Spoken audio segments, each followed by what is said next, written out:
FBI director's testimony was long anticipated and politically damaging for President Trump. I was honestly concerned that he might lie about the nature of our meeting, and so I thought it really important to document.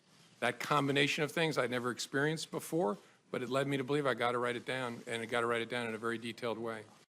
The fired FBI director shared with the Senate Intelligence Committee why he created memos following each of the 9 interactions he had with President Trump, how concerned he was by President Trump's personality, and his request that he pledge loyalty to keep his job. He's looking to get something in exchange for granting my request to stay in the job.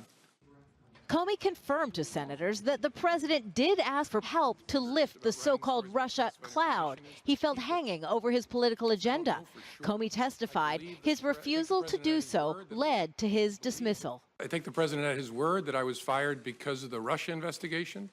But senators asked why, if so concerned about the irregular and potentially illegal behavior of the president, he did not report the interactions to the Department of Justice. And we decided the best move would be to hold it, keep it in a box, document it as we had already done, and then this investigation is going to go on, figure out what to do with it down the road. Is there a way to corroborate this?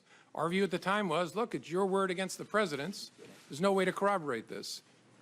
My view of that changed when the prospect of tapes was raised. Last month on social media, the president cautioned Comey to be careful about what he said about their private conversations, indicating he may have taped their exchanges.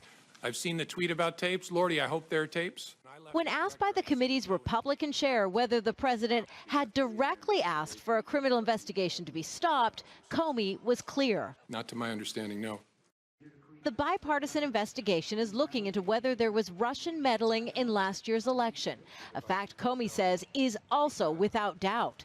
But while the hearing is investigating Russian interference, Comey's testimony almost guarantees the conduct of the president will continue to be called into question. The president reportedly watched the hearing with his personal counsel. His lawyer says that Comey's testimony vindicates the president, something that many members of Congress may now dispute.